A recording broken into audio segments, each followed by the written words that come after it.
My name is Добрый день. the co-founder of E27 Singapore. We are a tech media company that covers tech investment news in Asia. So today we have a very interesting panel here made up of representatives from Singapore, Thailand, the region, but also locally from Kazakhstan.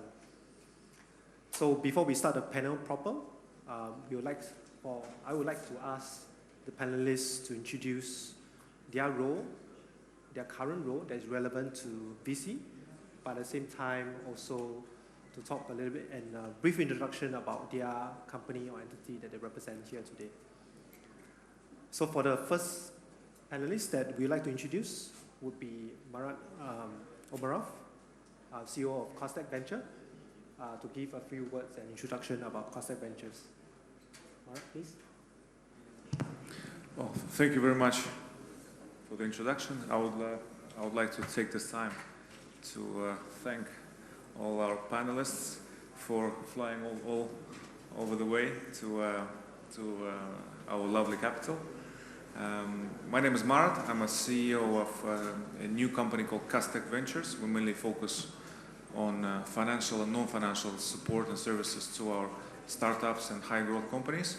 So we work as a fund of funds, as a tech consulting service provider, and we also provide support to our private incubators. We are within the structure of Byterek. Yeah. Thank you. Next. Do you mind if myself and Marat will speak Russian once in a while with the auditorium? Sure, go ahead. Well, when he does the introduction and whatever the answers will be from our side. Sure. So next up we'll ask Adil Nagozin to just say a few words about his involvement in this panel as well. Adil? Добрый день, коллеги.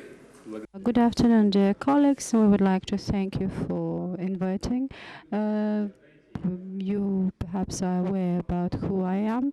I'm the managing director of Byterek. The major topic that we have is digitalization of Byterek holding. So we have been working together with the team that Marat chairs from Costec. Today we're going to be talking about the venture capital and why is it so important for it. We have invited our colleagues from Singapore and to Thailand, from those countries who have been actively investing into the venture capital and have been developing venture capitals. Thank you very much for getting us involved. Thank you for making it all the way down to Astana. It's a long flight, I know. So far, we don't have a direct flight with Singapore. I hope we will someday, very close. So please have fun. Appreciate any feedback that you may share. Your experience is much appreciated. Feel free to ask questions. This is a splendid guys here, a lot of colleagues of ours, so enjoy. Thank you. Thanks, Adil. Okay, next we'll have Mr. Edwin Chow, Assistant CEO of Enterprise Singapore, to also say a few words about Singapore and Enterprise Singapore. Thank you. Thank you very much, Thaddeus. Good afternoon, everyone, ladies and gentlemen. Thanks to Thaddeus and also to our friends at Byterek and Costec Ventures for the very warm welcome and the warm hospitality. It's my first time here in Kazakhstan, and obviously Almaty and Nur-Sultan as well. And I must say I'm very impressed by the level of the quality of the people, the infrastructure, and all so far that you are doing to help your startup and VC ecosystem here. I represent Enterprise Singapore, and I also represent, in a way, Singapore startup ecosystem. So if you allow me just 1 or 2 minutes, I thought it'd be useful to set the context about why, what we're going to do, or rather what we have done to help the VC industry in the context of this ecosystem. Now, Enterprise Singapore is a government agency. We are mandated to help Singapore companies grow both in Singapore and overseas. And a big part of that is to help our startups and the startup ecosystem to continue to grow and flourish. So we have come quite a long way as a city when it comes to startup or tech startups. So you see some numbers there on the chart. Forgive me for being a bit so technical here, but 5 years ago, 6 years ago, there were about 3,400 startups. Latest numbers is a typo there, actually should be 2018. We have about 4,000. So number of tech startups has grown by 30%. Now, if you look at the amount of venture capital funding, right, what has transpired over the past few years, the growth has indeed been exponential. So 2012, 168 deals, $800 million. Last year, we had $10.5 billion. Even if you take out one very big deal, Grab, that's still about a 30x increase in venture funding activity in Singapore. And a lot of the activity is driven by the amount of deals, amount of startups that's coming out from Singapore and also from the region who chose to raise funding in Singapore. They are also supported by the corporate incubators and activities that's happening in our country. We are fortunate to have the regional offices of many large companies, both Singaporean-owned as well as foreign international companies based there. And many of them are also actively involved in the startup and the innovation scene.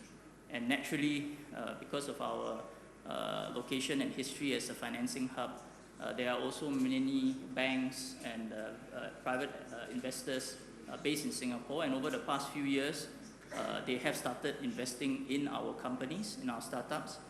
And we have two of them here with us in this panel. And I think they'll be able to share a bit also about their experience, both in Singapore and also recently in the region. So thank you. I'll stop here and maybe hand it back to Thaddeus. Thanks, Edwin. For our next panelist that I'd like to introduce will be Dr. Panat Charatana, the Executive Director at National Innovation Agency for Thailand. Dr. Panat, please. Thank you very much, Thaddeus. Good afternoon. It's my pleasure to visit Kazakhstan.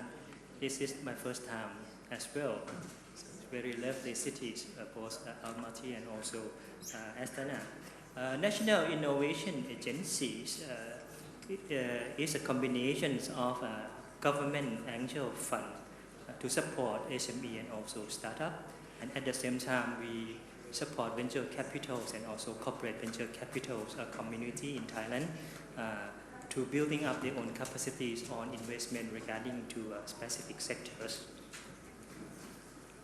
Okay, I think I will make it a brief as an introduction. I will skip into the second. Can you open the second one? It doesn't work. Okay. And also we just received a new mandate 3 years ago from the government to be the system integrators for startup in Thailand. That's why we create Startup Thailand as a platform. We start from zero.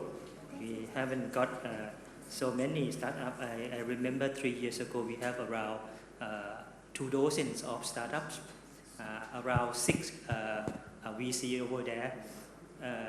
This year we have around 2,500 startups in at least 11 sectors, around 120 corporate venture capital.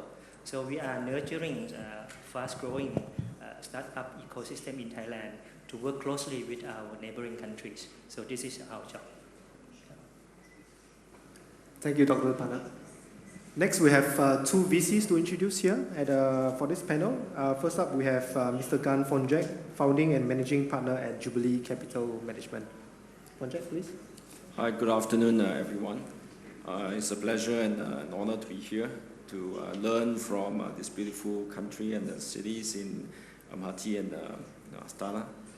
So it's also my first time here, and I hope to share more of our little journey in venture capital.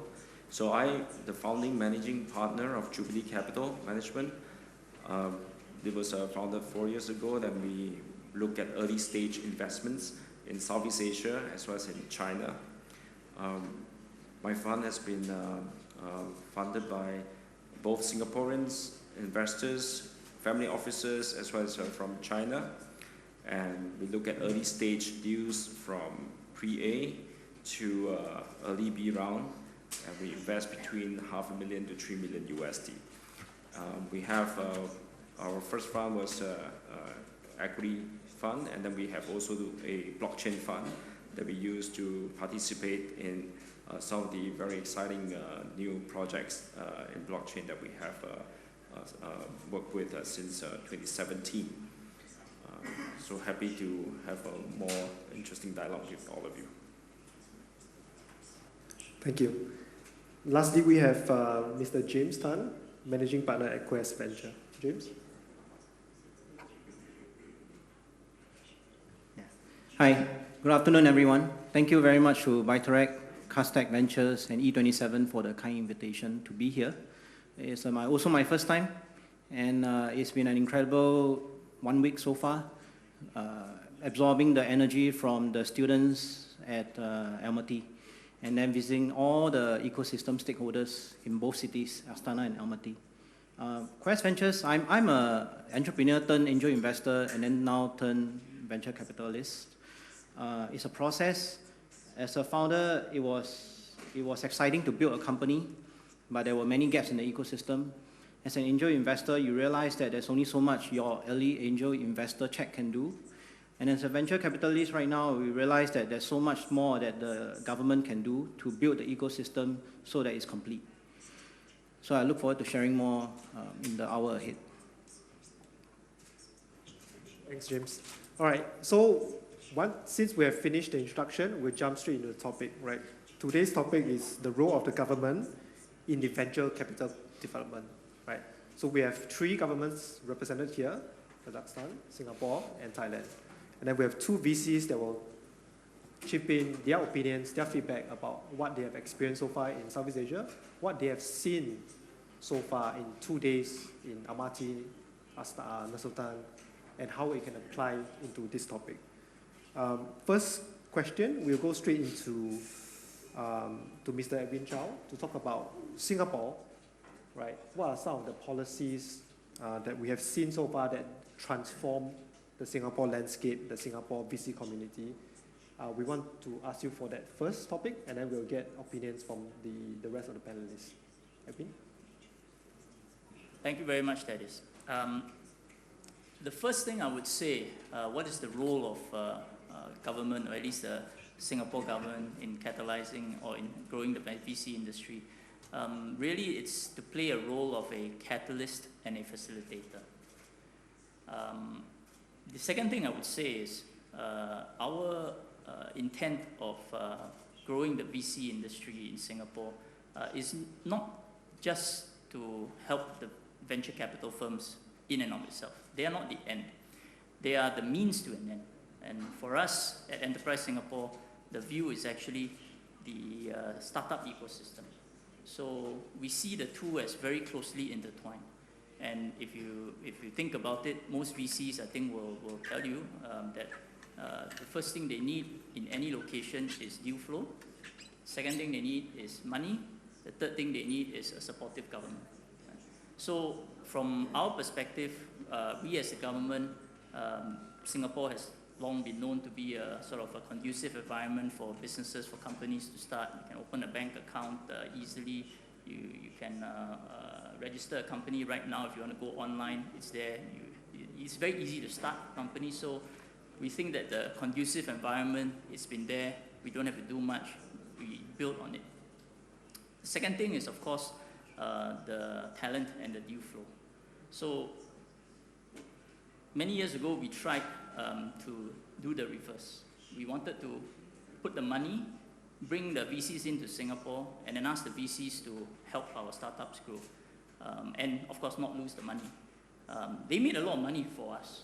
They also trained a group of venture capital managers, asset managers. Many of them are doing very well.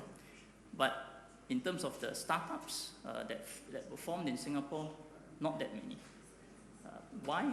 Because the entrepreneurial talent was not ready back then. This was about 20 years ago. Many of the best and the brightest in Singapore, because of the way our economy has grown, they wanted safe and steady jobs in multinationals, lawyers, doctors, and so on. It was only after 2003, 2004, when our university started sending undergraduates to intern in startups in Silicon Valley, in India, in Stockholm. That, I think, was the start of the journey for us. And as a policy intervention, it was probably one of the best things that we have ever done. To send our young kids overseas, learn what it's like to be an entrepreneur, to see actually some of their peers in Stanford, Berkeley, raising $1 million off the back of 5 PowerPoint slides.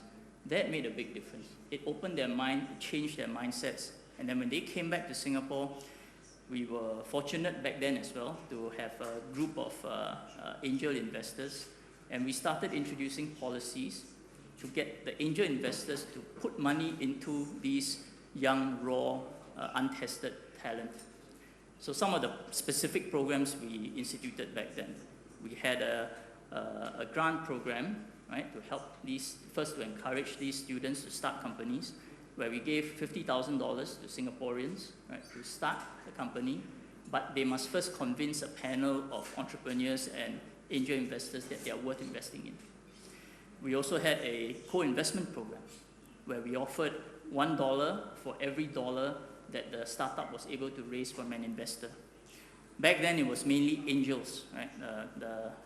Whether they were, the check sizes were smaller. So we had a limit of about 300,000 Singapore dollars back then. So with 300,000 raised from angel investor, again, we will, as a government, match them so that the startup raised 600,000, good enough for them to grow. Right? And we also had programs in place to encourage VCs to set up funds in Singapore, tax breaks and the like. Those are quite easy to do, actually. It's quite straightforward. I think here, you in Kazakhstan, you have that as well. So if I reflect back and think what were the policies that made the most impact and what lessons we as Singapore drew from it. Number one is to start with the talent, to make sure that the bright STEM engineers, science, technology, engineer, maths type of talent, are willing to take the risk to become full-time entrepreneurs. Number two, to work with the private investors, not to displace them or to replace them or to crowd them out, but rather to crowd them in by co-investing with them, giving them certain benefits if they succeed, and to leverage their networks and their knowledge to help our startups grow. So that's been the two key points that we as a government has learned from our own experience. Thanks, Edwin. I would like to ask Fonjack for his opinion as being in the VC community for many years, on his opinion on what Edwin has shared on the VC side. What are some of your involvement in these policies or involvement in some of the companies that has been created through this policy? Fonjack? Okay. I think maybe let me start by setting some understanding around the types of a VC that I've came across, right? Because my background has been in corporate M&A, doing strategic investments. I've run 2 corporate VCs before. I would generally categorize VC into maybe 3 types. One would be entrepreneurs who have been successful and they turn angel investors, and then in turn they become some VCs, right? So they are motivated by different set of values. They want to see younger entrepreneurs who want to follow the same path of entrepreneurship. They want to motivate them by putting some funds to work, invest in them, coach them, mentor them, help them to build a successful business. So there's one class of VCs, right? And then there's another class who are maybe the corporate VCs that you see a lot these days. Corporate VCs, because they are driven by different profit-making objectives within the corporate, and depending on what mission that they have. You have different business units that have different goals and different objectives. But sometimes there is a corporate VC initiative that has been set up in the company. They are driven by different motivation when they look at the startups, when they look at the investment opportunities. And then there's a third type would be the pure private type of VC, like what I'm doing right now. No. So we are acting as a bridge, right? We bridge between the investors, our limited partners, who wants to deploy part of their wealth into these high growth sectors, right? In startups, in various sectors, in technology, in healthcare, in blockchain, or whichever. Their objectives, sometimes I would say maybe two types. One would be profit making, right? They're not doing charity work, but they, at the same time, they want to do some good work, to do some impact. And among this impact-driven motivation, then you have people who want to have built commercial, they want to achieve commercial impact, and those who want to achieve social impact. So there are different objectives there. And in our case, when we try to bridge these, the capital side of things, and we need to look for deal flow that can match these objectives. So as a VC, we look for sectors, we look for the markets where we can meet the objectives of our investors as well as our own vision. So in our case, in Jubilee Capital, we are entirely funded by high net worth individuals and family officers, previous entrepreneurs, and we look at deals that we can understand and we can add value to help them grow and accelerate in the markets that we work with. So we don't really, in our current setup, we don't really have a lot of interaction with governments. We don't really tap into a lot of the grants and co-funding available from governments yet, although that is a very good opportunity that we are moving towards. I'll give you an example of one of our portfolio companies that has benefited from some of these government schemes. We invest in fintech, artificial intelligence, e-commerce, and one of our companies who is in the fintech business, they do forex trading platform. They develop this platform that helps traders, hedge fund traders, corporate treasury traders to trade minor currency pairs on the platform, and they can transact at a faster rate at a lower cost. So because they are a Singapore startup, and Singapore Monetary Authority Singapore has a aspiration to build Singapore as a financial hub, especially in the forex space, there were a scheme available where this startup went to apply and got a lot of support, financial support and government support to build and defray some of the R&D costs. And they were able to develop their platform very quickly and achieve some of the KPIs that were set by the government. And because of that discipline, they were able to attract private investments from VCs and corporate investments as well. So that gave us, I would cite this as an example because this is one of the companies that we invested in their A round. And after we invested, they attracted a follow-on investment from Goldman Sachs, and so well, obviously that would be one of example that we have. Our startup has benefited from government support.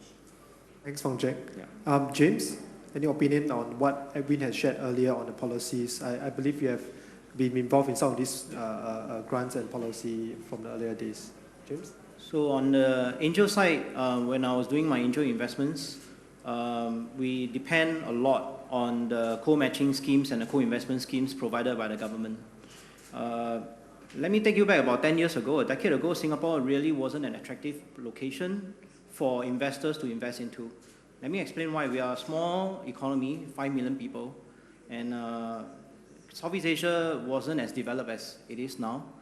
You're looking at 10 different markets, 10 different languages, and so on. So if I were to be very brutal here right now, the Kazakhstan market is pretty much at the same stage. We have a huge pool of talent who are as enthusiastic, but there's no ecosystem. There's no B, C, or D series startups that are ready to mentor the next, the younger ones. There are no such later stage VCs who are prepared to come in and fund. So we are at that stage, and as in Kazakhstan right now, we are at that stage where it's very similar to what Singapore is experiencing. And you really need people who have a longer term vision. They are not necessarily financially driven like what Fong Jie mentioned in the first class of investors. People who are willing to come here and say, I want to back the next wave of entrepreneurs. I think we'll lose some money along the way, but I think we'll create some champions along the way. So if I had not believe in that, and then just went back from, because I was in China at that time, and then went back to Singapore to start doing angel stage investings.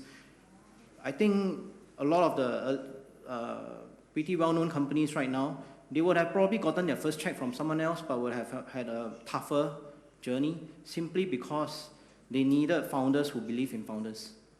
And if you are looking at them as just financial managers, I think it would have been difficult for them to convince financial managers that they are the next big potential unicorn to bet on.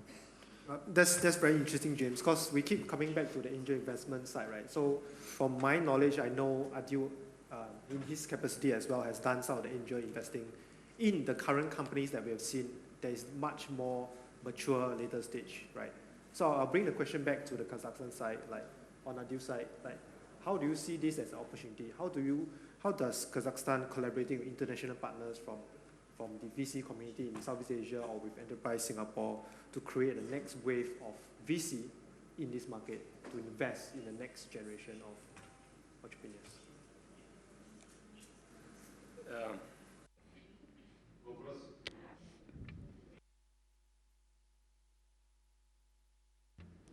The role of business angels and how to use this experience in Southeast Asia and Kazakhstan, and what is the role of business angels. Overall, I would like to say that in normal conditions, the business angels are those entrepreneurs who is fully aware about the nature of business. It is the experience based practice, and this is the person who is ready to become an investor and who is interested in getting the investment portfolio. There are some industries where you would get each and every detail. However, the checks and the investments that you're going to be injecting is something that you need just to try on. So you have to know the business horizontally and vertically. So, and not only making money is going to be your aim. The business needs to bring you up to new opportunities. Businessman is an animal that never stops. This is an infectious disease. Business is an infectious disease, and once you make something once, you're going to be doing it once again. It is cooler than anything else, right? So ideally, the business angel gets driven by the success. At the same time, you see other opportunities when you could make money. However, this drive is something that could be enriched with your personal connections, with your professional connections, relationships, and so on. And at the same time, I'd like to say that we are lacking this layer. We don't have those business angels.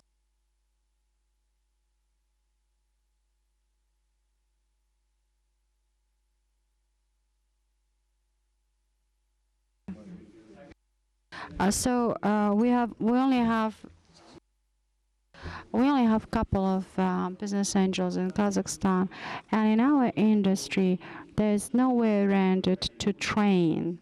We need to invest. You have to close the transactions. You have to invest, lose money, make money. But with each and every transaction, you are gaining experience, you are gaining reputation, you are making up your pipeline. Because everyone understands that this person is going to invest, and the more pipeline, the wider pipeline you have, is the better chances you have. So with each and every project, you have a chance to make your base better. And again, those checks that we have, 50,000, 100,000, it's not a big amount of money for for a prominent businessman. So two ecosystems. Let's talk about that. Certainly our people tend to control everything. So they ask for a share in the amount of 60% of a startup.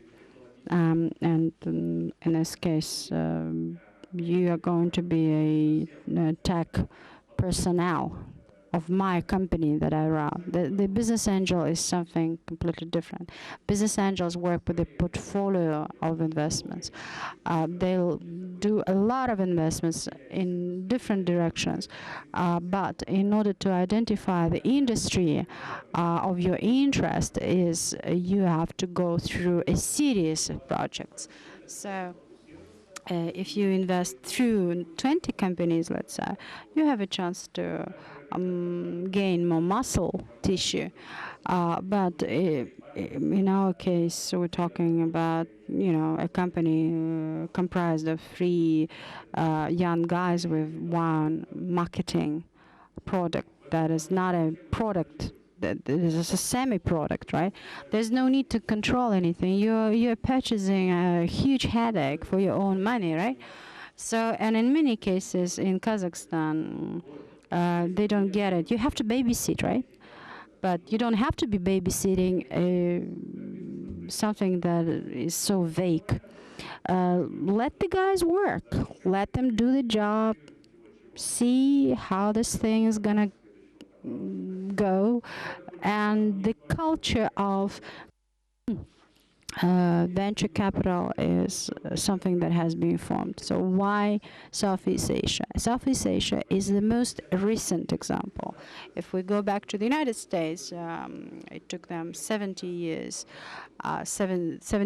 to work with the venture capital. They have been launching rockets thanks to venture capital. So there's a long way ahead. So let us take the most recent example. So the Southeast Asia and Kazakhstan are in similar positions. So Singapore, the radius covers 650 million people. There's a huge growth of population in that region, and therefore there's a high density of opportunities. So that's why we picked this region in order to present our startups. So ideally, our business angels need to be working at those markets, and conjointly with their business angels, with the Southeast Asian business angels, you need to be trained. So there's no way around it. Not a single theory, Harvard, Berkeley, Stanford, those programs are not going to support your company. So there's a good chance to lose some money. However, there's a very good chance of making money. So again, the experience of Southeast Asia is so close to us. Our partners have gone through those hardships just recently. Again, you can make money in case if you invest into those two ecosystems. And I have portfolio companies in Singapore and Malaysia, and I do have similar companies in here. I'm trying to engage and bring them back over here. And our guests have not yet visited, and you have not visited Astana Hub. We have very nice IT developers. Clockster, for instance. Yerjan had a round with the business angels. The company was supported by the Filipino investors, by the Singapore investors, and they made 400,000 US. Nice reference, right? There are lots of developers. However, they're looking for a capital. So again, those are the capitals that we are talking about. Thank you.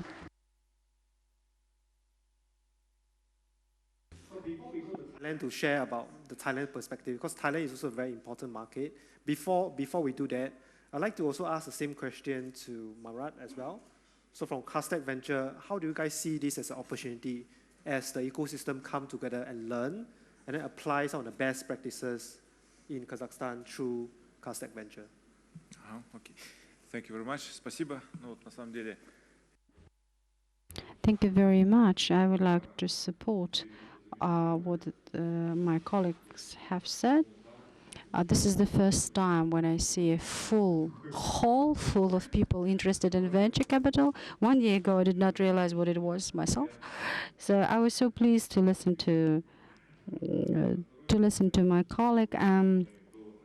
And before the session, we had a little chit-chat with our colleagues from Asia, and we've been inspired with the fact how little time it took them to achieve the results. However, our guest told us that you have to come down, not to be so concerned. You have talents. You need to introduce the business angels and so on. And the people who are interested in venture capital development, and I think that we don't have that we do have the opportunity. Inshallah, we're going to be getting to very prominent results. So the question is how to do that, how to have lots of funds, how to make sure that we have more business angels in order to make sure that this entire system gets working. And again, today, it was one more time when I had a chance to have an evidence of not only chit-chatting about capitals, but we understood that we have to be focusing on what we don't have in Kazakhstan. We have to be concentrated on venture capitals, and private equity is something that is popping up. And again, we have to look at the stock market exchange, at the stock exchange, at the markets, and so on. So during the plenary section, Professor Ona was telling about the venture capital development, and I think that we need to make sure that the state shares the risks of the private sector. And if you're seeking for the competences in venture capital, you need to train how to use those competences and what type of competences you're expecting from the private players. So to its extent, the state is and has been participating into the venture capital. So what we're missing is we have lots of platforms. So we have Astana Hub. There's a nice ecosystem in Almaty. We have very nice and talented young people. However, we don't have talent money. And we will keep working as a fund of a fund. We will help establishing those foundations in Kazakhstan. And the second step we're going to have is so that the company is to work with our parties concerned. So in case if you want to be trained as a manager of a fund, please come to us. Opening up the private business incubators has nothing to do with building up some physical facilities. We're talking about opening up the social responsibility oriented facilities. We're going to be supporting them. We're going to be providing them with the grants, and we are going to provide them with a full pledge support. So in case if you want to join us, please welcome. Thank you. Let's move a little bit faster. I would like to ask Dr. Panat to share about Thailand, which is a bit different because the government is also very involved in their own projects, opportunities for startups and VCs. but also for Dr. Panat to share a little bit about the corporate venture capital space that has been growing very well in the last couple of years. Dr. Panat, please. May I have a slide back? I think I can say that since 2016, the government policy mainly to leverage and also to bring up the stimulus standard with our neighboring country, Singapore. So mainly we try to have a similar policy regarding to support international venture capital to invest in Thailand more. Because in the past, it's mainly foreign direct investment, mainly from Japan and Taiwan. Apart from that, I think we have a very specific and very unique ways of public policy development. In Thai, we call Pracharat, or in English is private and public policy, private-public participation. But mainly when we're talking about private sectors, since day one, they are big corporate, big Thai corporate. So we established a national startup committees in early 2016. A combination is quite interesting. It's combined with the leadership from Ministry of Finance, including Ministry of Science and Technologies, Ministry of Commerce, Ministry of Industries, and quite a few number of ministries. End up that we have around 11 ministries under that committees. We have Stock Exchange of Thailand and also market for alternative investment to join a bandwagon as well, including Thai Tech Startup Association and also Thai Venture Capital Association, meaning that since day one we incorporate big corporate, Thai corporate, and also startup communities and venture capital into the national startup committees. You can imagine that in 2016 we have around 350 million US dollars amount of VC, mainly international and also from telco. We only have 3 telco from telecommunication. Last year number has shifted. Around 44% belong to Thai bank. Now the Thai banking sectors, they are the most active companies, corporate venture capitals in Thailand. The second ones, they are mainly in the vertical like food industry, agriculture, or even automotive industries. Around 11% belong to telco, so you can see that telco has been shrink down. So it's no longer the digital technologies that leads so-called corporate or even VC community in Thailand, but rather financial and also real sectors. So if you take a look on the first roles of the government, we mainly support the sectoral development and also corporate VC mainly from Thai corporate. The second ones, we are talking about regulatory reform. So we work closely with Thai Startup Association. They develop, I would say that the first white paper to pressure the government indirectly.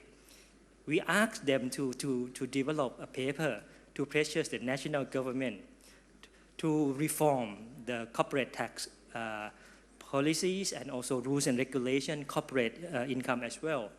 There are 2 white papers for the last 2 years. So you can see that there are quite a few number of things has been changed. First, we start to have a tax incentive, but it's not that it doesn't work. We try to engage a lot international VC into Thailand. It doesn't work. It's become clear that corporate VC has been grow 5 or 6-fold for the past 24 months. That's why we are moving from tax incentive into a financial innovation. So we develop a scheme and project that corporate VC can work alongside with the national government. And now we are trying to join them and bring them into international investment with us. That's why we create something called innovation diplomacy. So we always bring key specific corporate VC to travel around the world with us. We go to Latin America, we go to Eastern Europe, we go to Western Europe with them. The third one is about the roles of the 3 national government banks. We have around 6 or 7 government banks. The most 3 active government bank that has a mandate to invest directly into so-called venture capital world. The first one is a government saving bank. We always say that this bank is belong to the children because majority of Thai children have a saving account over there. So we use the children money to invest in in startup. The second one is Krung Thai Bank, is the biggest public sector bank to invest on a bit mature SME. And the last one is SME Bank. But the most active one is Children Bank. That's quite surprised. The specific and uniqueness for this fund, that we have stock exchange of Thailand money to invest in that fund as well. So you can see that we already bridge between the capital market and also venture capital. This is the third role of the government. The fourth one, we start to launch the first fintech regulatory reform by Bank of Thailand on 2016. But later we realized similar so-called trend, like in Singapore, we need to concentrate on deep technologies. That's why we start to thinking about developing mobility, deep technology, regulatory sandbox on robotics, on unmanned vehicle, something quite similar to the international trend. This is another key roles of the government to create a new playground for startup that they are not being punished by the national government or by rules and regulation that already exist in the national rules and regulation. And the fifth one is quite unique. We create Startup Thailand, as I mentioned to you earlier. As a platform, we try to link between startup and also corporate VC to meet every year. Last year, we have around 60,000 participants for Startup Thailand 2018, around 500 venture capital all around the world, and around 500 startups to mingle and to do a business matching there in Bangkok. The last one is quite unique. Because we haven't got enough deal flow in Thailand, we haven't got enough, even I have to mention that we have around 2,000 startup companies, but it's not enough to have decent deal flows for corporate VC. I'm talking about 120 corporate VC in Thailand. So we engage around 60,000 students from 47 universities. We successfully induce and I would say to ask them to register the company. Around 40 in-campus new companies already registered, mainly in health tech and ag tech. And we hope that they can get a lot of support from corporate VC.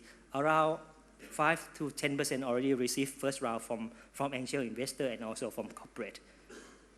Earlier this month, the Ministry of Science and Technology is no longer exists. We moved from this ministry into a new ministry we call MESI.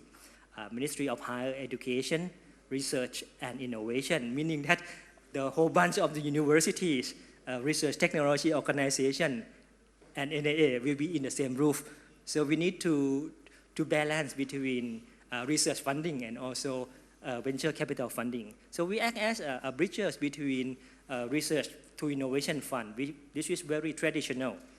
The government pay money to research institute and hope that they will create miracle. At the end, they no longer exist, the miracle. So we try to bridge between the supply side of knowledge and also with 120 corporate VC that's striving for so-called investable deal flow. This is the way we are working on. That's very interesting. So what Dr. Panat has mentioned is it's not just direct policies, but I think what we want to discuss next is actually the support system as well, right? So a little bit more open towards, maybe I can ask James to comment a little bit about his involvement in BANSI, which is Business Angel Network or Southeast Asia, how that is also important to the VC community, right? Not just directly from government, but associations, semi-government type of entities, why is it important as well? James? So the question was on Business Angel Network of Southeast Asia, BANSEA, or in short we call it BANSI. BANSI is Southeast Asia's oldest angel investment network, and it's also the largest based on the number of members that we have. I think Adil Amara brought out a point where we need to angel invest and we need to train in business angels not to take too much of the company. Angel investing is a very sad business. It's because in the early days, in the early years, the companies that cannot raise new money will die. And you will experience only companies that will die in the first few years, because the successors will only come about in the 5th year, 4th year, 6th year, 7 years, when they start to raise more money and it's very clear that they now are dominating the market. So in the early years, when it's very, very sad, you don't want to feel sad alone. You want to feel sad with fellow angel investors who are also losing money. That's why you need the Cast Angels, you need Angel Network. Of course, we all hope that at the end of the, as time goes by, we will all make some money. So some of the best performance that our angel investments have made include one company that exited at 170x. Another one was 40x, and so on. You get a lot of these fantastic numbers. They are the outliers. By and large, you will see them performing as well as a top quartile VC fund. Top quartile meaning 75 percentile and above. So you can make money off angel investments, and my hope is that the angel investment community here will grow. And at Bansi side, we are looking forward to working with Cast Angels and any other angels network potentials to see how we can facilitate deal flow, which is very important, and to also help to bring cross-border ideas and so on. All right. So let me return that point back to Edwin. On Singapore side, what are some of the other support systems that Enterprise Singapore or maybe other agency, doesn't matter, have created for the VC community or angel community in Singapore? Thanks, Thaddeus. Before I do that, I would urge my Kazakh colleagues here to take James up on his offer. I think it's... we'll call it Sad Angels. Share the pain.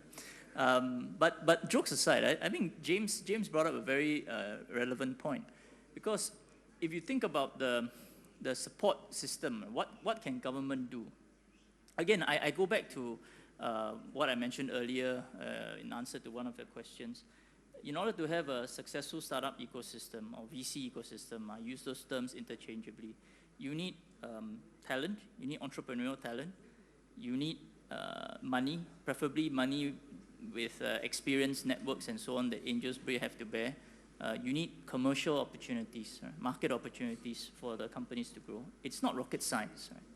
And if you think about the way, the role that government can play in all three of these, it is really to support, to catalyze, and my favorite phrase, to crowd in as opposed to crowding out, to really use government to share the pain, to share the risk, right? To encourage investors, especially angels and what we call the lead VCs, venture capitalists who are prepared to write the first check, to encourage them to take a bet on a larger number of startups, because it's a portfolio play.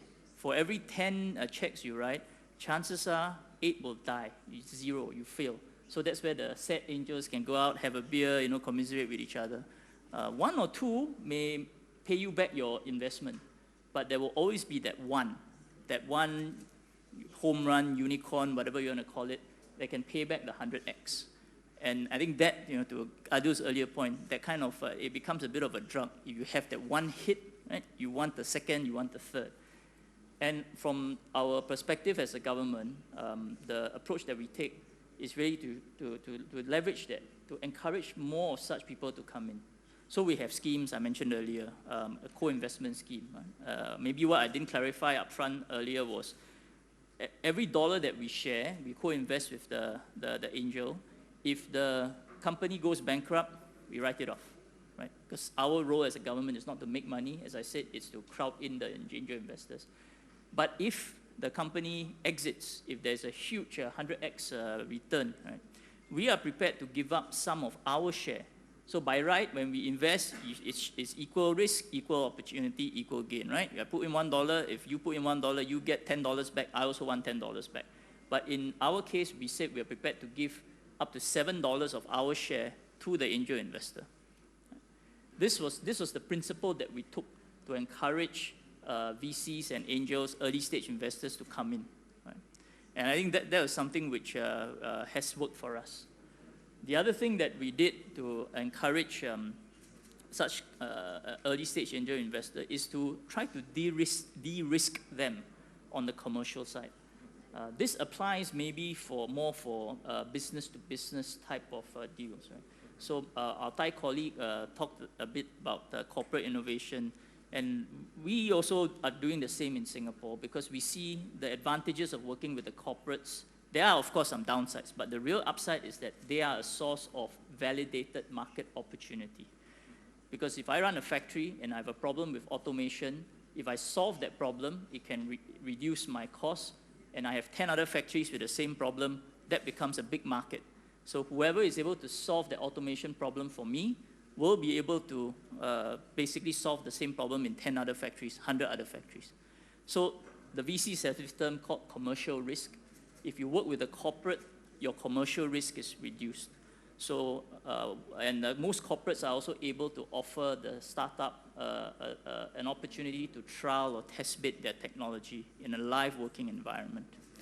And I think this is something which we in Singapore, we are trying to encourage more companies to do, more corporates to do, right? To get them to share what their problem statements are, what their pain points are, right? Problems that they are prepared to pay money to solve.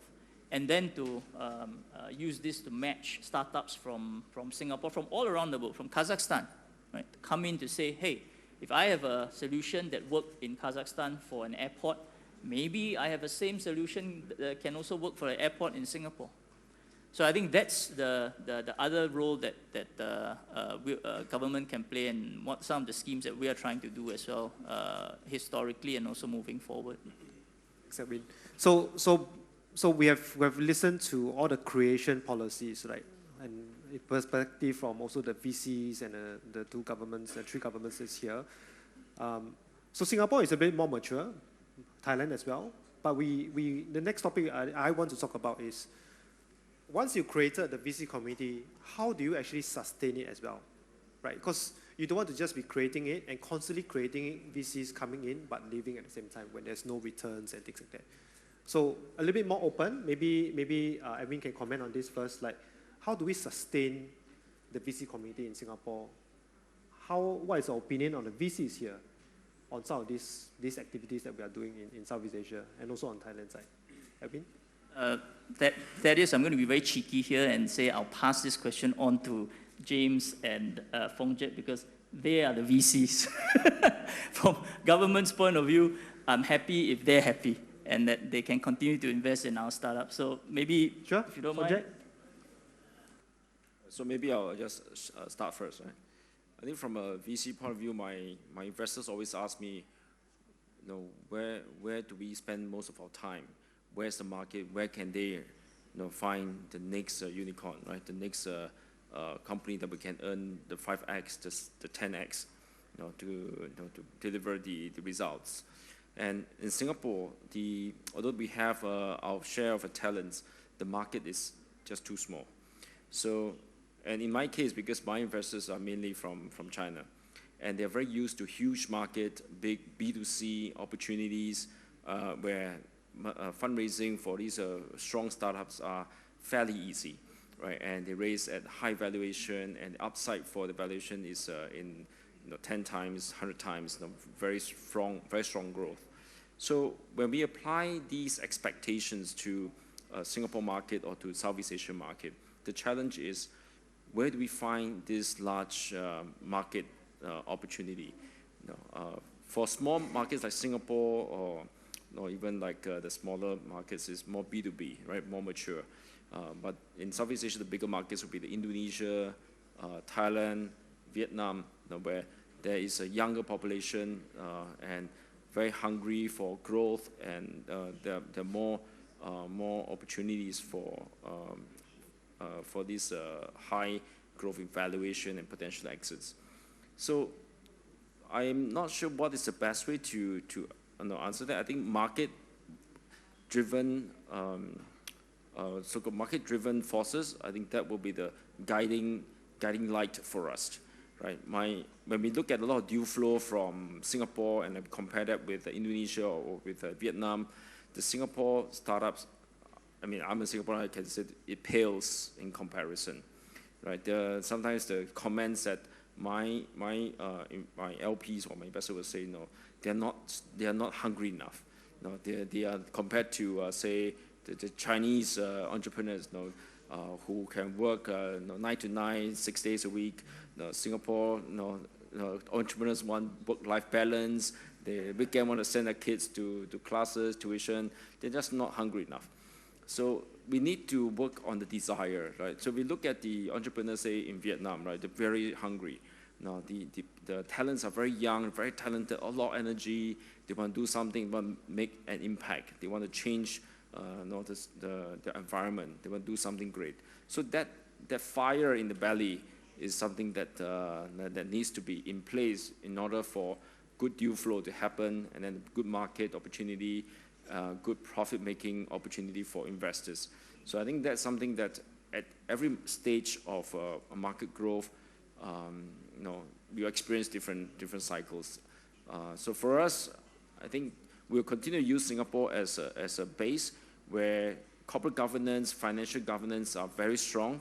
Regulatory framework is very sound. Investor protection is very strong. My investors are very safe when they put their funds with me because we have all the compliance processes in place. We use the top auditors, in our case, Pricewaterhouse, to govern all our internal processes. We use the top fund administrators to govern our internal processes. So they will feel very safe to have their funds in Singapore. But the market need not be in Singapore. The market will be in the other emerging markets. It could be Southeast Asia, it could be China, it could be even in Central Asia. But we also look at where technology can come, because we are a tech fund. We look at the source of this technology. It could come from US, can come from Israel, come from Germany, or wherever there's tech talents. I think in this case, in Astana and in Kazakhstan, there's a lot of tech talent. You have supplied a lot of top talents to US, all the big MNCs or the big unicorns there. So there is a lot of experience that can be contributed back to this sector. So I think that would be a very strong source of ingredient that you can work with. Right. So I hope, I'm not sure that, that's my fair share. So maybe we go back to James first, then we ask the government guys, what are whether these are actual policies that we can actually create. So when I was an entrepreneur, my attitude to the government was get out of the way, because the regulators wanted to do their job to regulate, and there were always some form of new laws or new protective measures that impeded our business. But now on the other side, as an investor or a venture capital firm, the job of government in this area is to look ahead. Because if we are busy, if the government is busy incentivizing angel investors, and the angel investors really come in, Bansi comes in, a lot of businessmen from Kazakhstan suddenly start to do angel investments, where's the next Series A investors coming from? They are not going to come from Silicon Valley or Southeast Asia or anywhere out of the blue, because they may not know that Kazakhstan actually has a lot of opportunities. Someone somewhere, and usually it's a government, who has to take the lead and say, hey, investors in Southeast Asia or somewhere else, or Japan or Korea, we got a bunch of very heavy, exciting deal flow in the seed stage. And now you attract the A investors to come in, and it continues to go in. Where's the B investors coming from? For Enterprise Singapore, we engage very heavily with the government agencies, and not just Enterprise Singapore, because at the early stage, we are always on the lookout for, can our startups raise the next round, and where are they going to raise the next rounds from?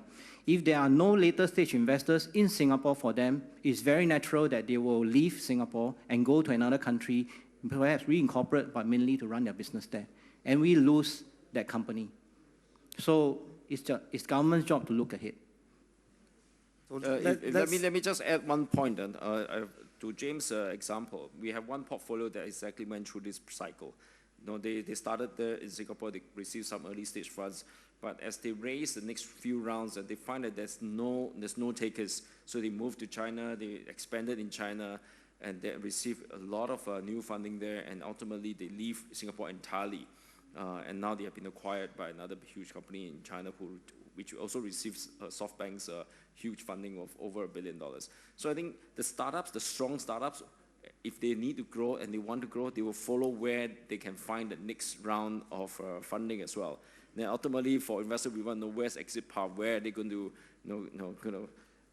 kind of list on the stock exchange or get acquired, right? Yeah. So now let's bring the question back to the government guys here, agency guys here. What do you guys think? Like, how do we then answer to what the VC wants? Like, is it talent?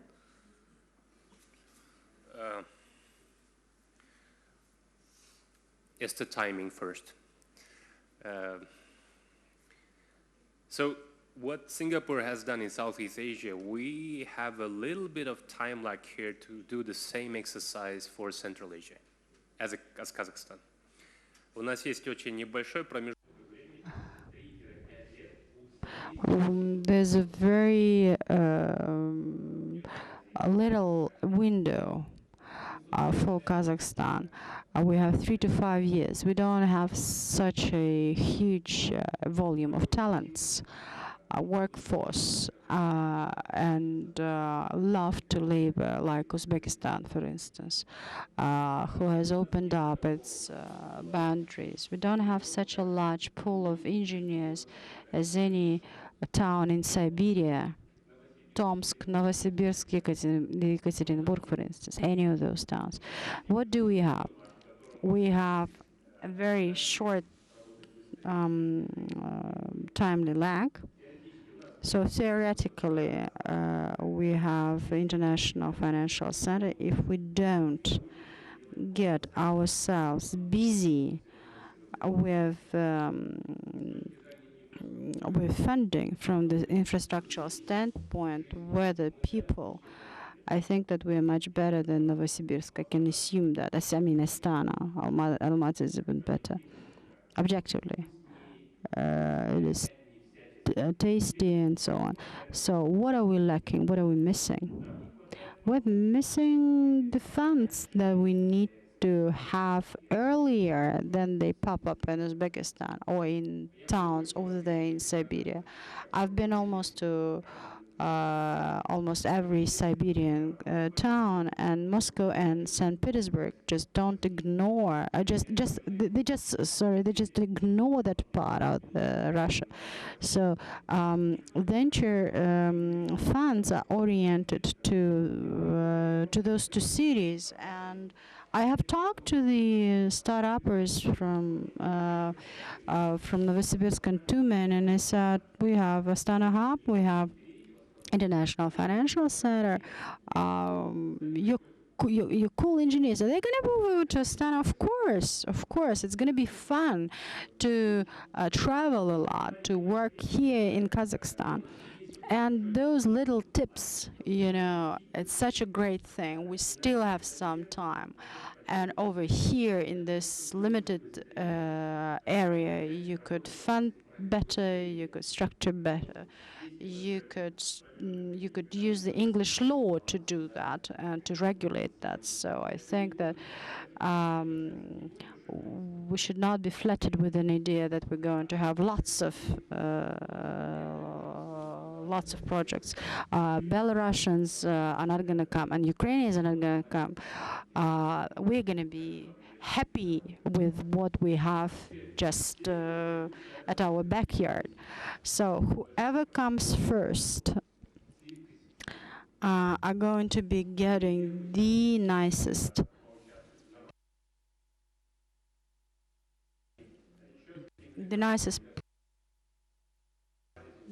profits. And in fact, we're not talking about the startuppers, and they will make money. We will never ever going to be having unicorns. We will be able of having large smaller companies. I think that we will be able of making 1 to 2 companies with a capitalization up to 50 million US. You don't have to have lots of money and very large funds. So what our startuppers need to be trained. You shouldn't be oriented to tenge, to the local currency. You have to seek for profits in US, in foreign currency. You should not be trying to strive for winning a bid at Summer Casino, for instance, because you're going to miss it. You won't have an investor. You won't have a commodity. So orient yourself, focus yourself on a large market. If you manage to do that, then Samruk is going to beg you for cooperation. All right, so because we are missing good companies, we don't have such a vast number of companies yet, up until we start operating through Castec. Somebody has to do that. This is going to be us initially, and the process that I've been talking about is something that you shouldn't be stopped. It shouldn't be stopping. For instance, if you harvest, then there has to be a facilitator who is continuously dealing with the issues. You have a fund, then you got to name a larger fund called export fund. You have to understand that Kazakhstan's economy is a small economy with 18 million people. When you have nothing but talent and time, there's a chance for you to take your position. And again, who's going to be the first is going to make money. So whoever comes first does it all. So the first partner is going to be the most successful. This is my key message. And again, we're going back to time lag. Money who can make money, people who can make money have come here for purpose. So development is an exciting business. And I think that, will you please excuse me for those references, but let's go back to how it happened in Ukraine. It was an easy thing, actually. I have a friend of mine who's from Ukraine, but he loves living here. He just loves living in Kazakhstan. And we have lots to offer. And let's use this opportunity. Is this an opportunity? I think yes. I think yes. And we have to use it, of course. And of course, all of the players do realize the benefits that this activity could bring, and plus the state could bring you up. It is 1-to-1 investment, and plus 30 to 70 percentage of shared profit. So in one single town, bringing up so much venture investment, that's just exciting. So right now they have 120 funds. So Korea invests a lot into venture through the venture capitals. So thank you very much. With this, I would like to close.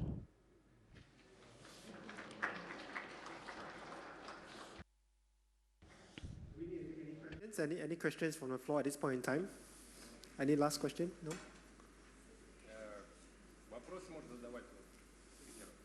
All right, if there's no question, I would like to formally thank all the panelists. The panelists will be around. Right, one question? Yeah, let's just take one question because I think we are out of time, but let's just do one question.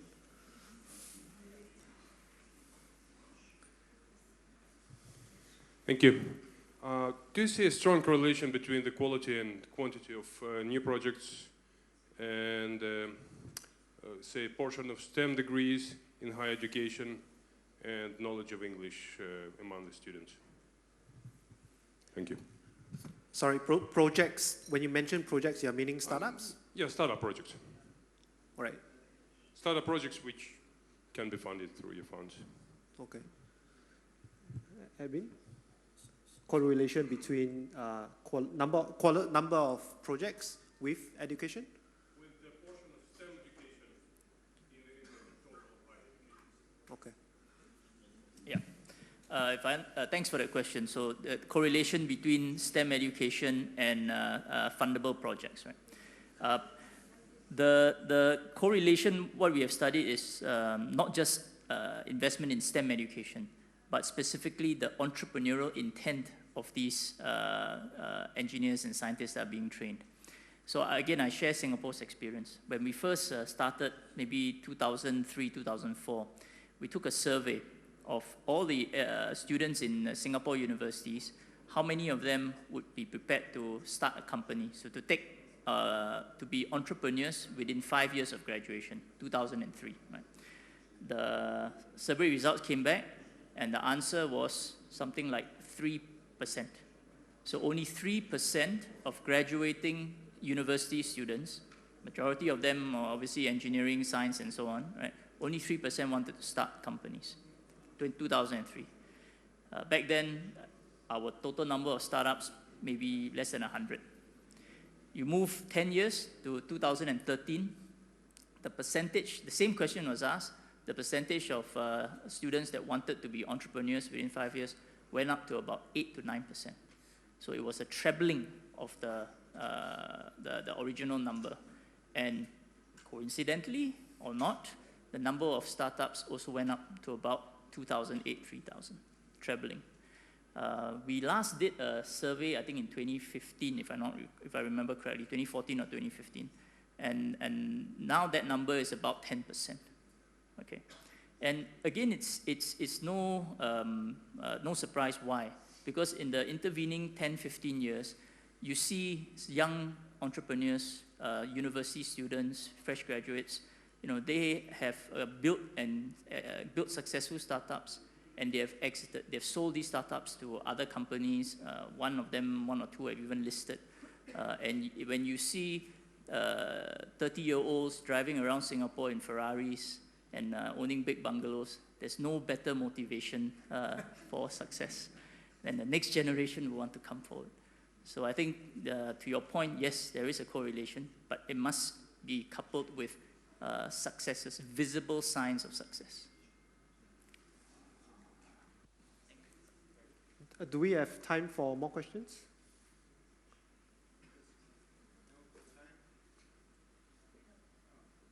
Nobody's leaving, just go ahead and ask it. All right, let's go ahead.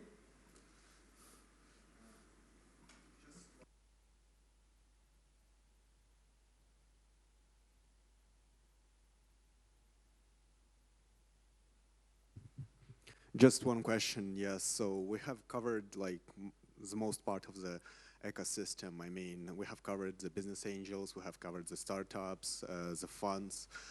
But I'm just curious, yes, how do you think, like, how much important the investment banks and the quality of the banks? Because I think that they are like one of the parts of the ecosystem that is right now in Kazakhstan is underdeveloped. I mean, we don't have a big investment bank as in Singapore. For every like big bank in Singapore has a wealth management division. I mean, like most of them, like DBS, Bank of Singapore, or any other.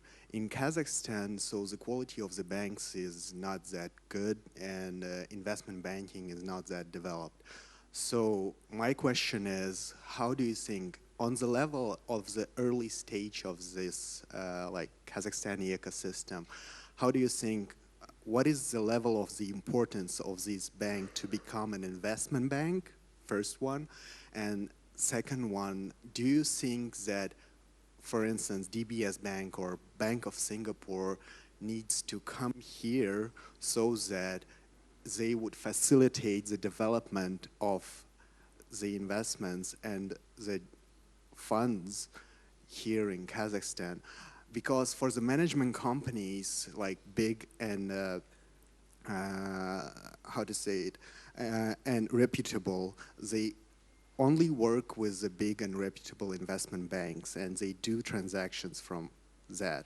And when we are talking about the big transactions for big amounts, we're talking about the transacting this money from one side to another, and how right.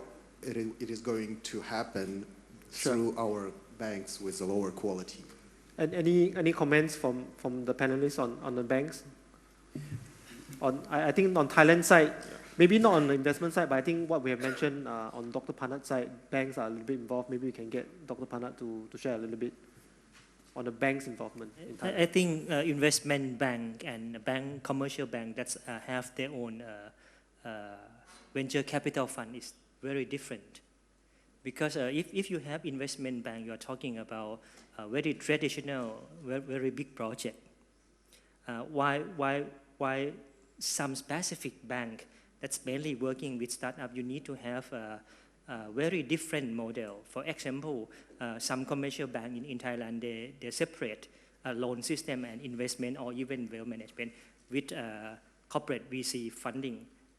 They recruit different people, 100% different people, different entity and business unit. That's why you can mingle and engage with a venture capital and also startup.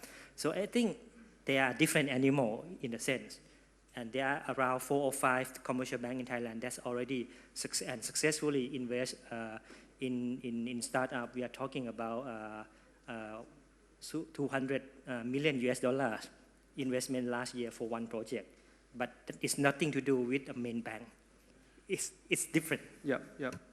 Comments from Yeah, the other I'll add. I think I understand where the question comes from, because for us, having a good investment bank here is similar to having a sound financial system.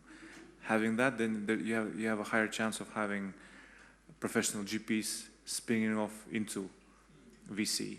So, I mean, I think that's the only connection that I can find. If you have good banks, then you have your corporate governance and standards and talent and maybe better GPs. Maybe I'll just comment. Investment banks are less relevant for early stage investments, right? Investment banks, you look at all these big banks, when they take on the project, they need to have fees between $500,000 to $1 million or $2 million. So early stage company can never afford. Even the mid-sized deals will never be able to afford. So I think from my experience, I think the investment banks are most relevant if it's a company raising C round and onwards. If it's B round, let's say from even A round, B round, these companies are better served by financial advisors, right? It could be the big fours, the accounting firms, the corporate finance outfits, or even some independent boutiques one. If it's A round below, from seed stage onwards, it's just friends and family or some broker friends that's introducing investors. You don't need the investment banks in this. Yeah. Maybe just one quick comment on that. I think if you want to kill the early stage startup scene, the fastest way is to get a bank involved, a commercial bank involved. I'll tell you why. And we have seen this also in Singapore. It's because the mindset and the DNA is very different. As a bank, right, if it's a commercial bank, their mental model is, I want to not lose money, because my responsibility is to take money from the depositors and I make off the interest, and I want them to pay back the depositors when the depositors want the money back. So every deal that I come across, I want to make sure the downside is protected. It must have cash flow. It must have customers. It must generate some profit. Now, if you look at an early stage deal, typically, you rather a seed or Series A, no customers, no money coming in, only burn rate, only cash burning. Now, if you put a banker, a traditional commercial banker, looking at that deal, 99% of the time they will say no. And we have seen that firsthand as well. We tried this little program called a venture debt program. Right? It's common in Silicon Valley. Silicon Valley Bank has it, where basically they lend money to startups with no track record, except that it must be backed by a prominent venture capitalist. So a Sequoia Capital or somebody back it. I lend you that money, but in return, I want a share of the upside. So I want an option to convert that debt into equity when there is an up round or an exit. Right? So we thought we take that model, go to our local banks, Bank of Singapore, OCBC, DBS, and so on. Magic will happen. But guess what? For 2 years, total number of venture debt deals that they have signed, I can count on one hand.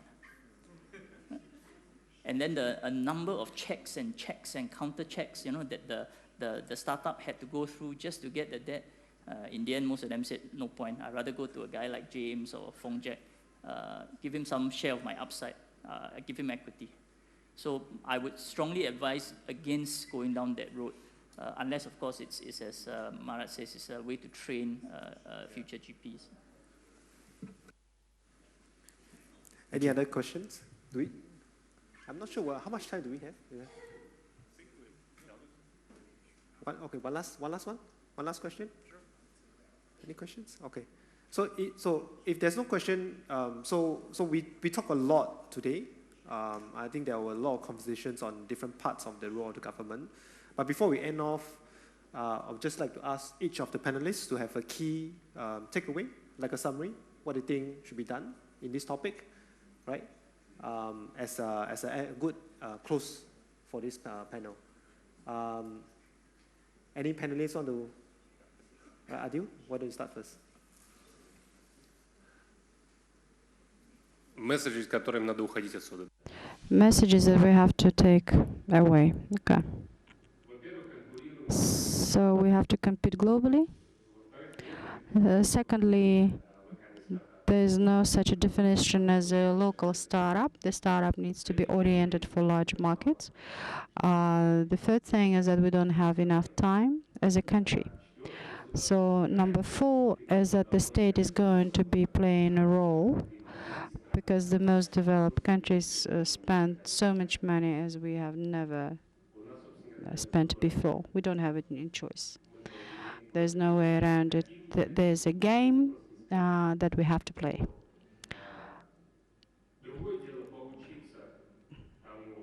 So having a chance to get trained, learn the lessons, of course we have to take those lessons into account. And we have to do it in a way who have not jumped too far away. We have to have partners in the form of non-toxic growing markets. So those are the major takeaways from this entire session. We have to be working professionally as partners without any direct state budgets for unclear projects with unclear consequences. That's it. Thank you. Thank you for today. Shall we just go down the panel for each of the panelists as a quick takeaway? Yeah, I think, frankly, the only key point I want to make to everyone here, especially to the friends from Kazakhstan, is I think your country has the potential to do a lot to make a big impact as a startup hub. You have the talent, you have a supportive government, you have the wealth as well, your resources that you had. And I'm just reminded of this young lady that I saw in Almaty. Some of you may have heard this story before, so please forgive me for repeating myself. But she embodies the kind of drive I think that Kazakhstan has. She's a 19-year-old biology student who, when she heard we were coming, wanted to pitch an idea to us. And her idea was both social as well as entrepreneurial. She wanted to help cancer kids, young children with cancer, to feel uplifted morally, and to cheer them up by collecting books, wrapping it, and then sending it to them. It's a social impact kind of initiative. But what is interesting was when she pitched, she later on that morning had an exam to take. She had to sit for an exam, a final year exam, 20 minutes from the time she pitched to us. So she apologized, she made her pitch, everyone understood her, spoke very good English, by the way, went away to sit her exam, and then we all went for our own meetings, and somehow, after our meeting, she tracked us down. And she went and basically sought out our views on what she could do, what she should learn, what she could do differently, whether Singapore can help. I mean, I was very impressed. 19 years old, the intelligence, the passion, and more importantly, the willingness to give back to Kazakhstan. Right? I think if she is representative of the type of talent you have here, I think your country definitely has a very bright future, and I would urge you guys to take what the Adil said and seize the day. Thanks. Thanks, Adil. Next, we'll go to Marat. Я тоже бы хотел I would like to use a very positive thought and to continue the idea. We have lots of talented young men and women, and we need to do whatever possible to inspire our next generation. We have everything in our hands, and I think that we're going to be succeeding in the future. Thank you very much. With Edwin, I think coming here, I'm very impressed with the country. You have lots of talent, lots of energy. I would suggest and say that maybe don't stop initiating, right? And I think I'll offer you 5 eyes, right? So initiate a lot of new ideas, right? And go and try out new things, and innovate, right? Innovate wherever you see these opportunities to create new models, and then you have to iterate, right? Because the first model that you come up with may not solve the problem. You just have to continue to iterate, like all good entrepreneurs do, right? We just have to change and adapt, create an impact, and inspire each other. I think this is a growing, very vibrant environment. There's lots of resources that you all can offer to your country, to the region. Thank you very much for the opportunity to share with you. James?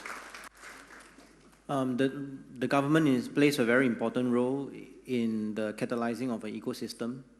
And if I am so bold to represent Singapore, I say we stand ready to be of, if we are relevant, to be of any assistance that we can, be it from the angel investment stages of investment or up to the venture capital or beyond, even getting in the investment bankers at the later stages when they are ready to file to go public. It has been an incredible 1 week, and I thank you very much for the time. Dr. Panan? I think this year's topic is quite relevant to this panel. If you take a look on the 3 keywords: people, cities, and economies. I don't think people, when we're talking about startups or ventures, are exclusively for the younger generation. It's ageless. It's proof that if you're a gray-hair entrepreneur, you can be startup. So in that sense, when we're talking about people, it's ageless for startups. That's the first takeoff.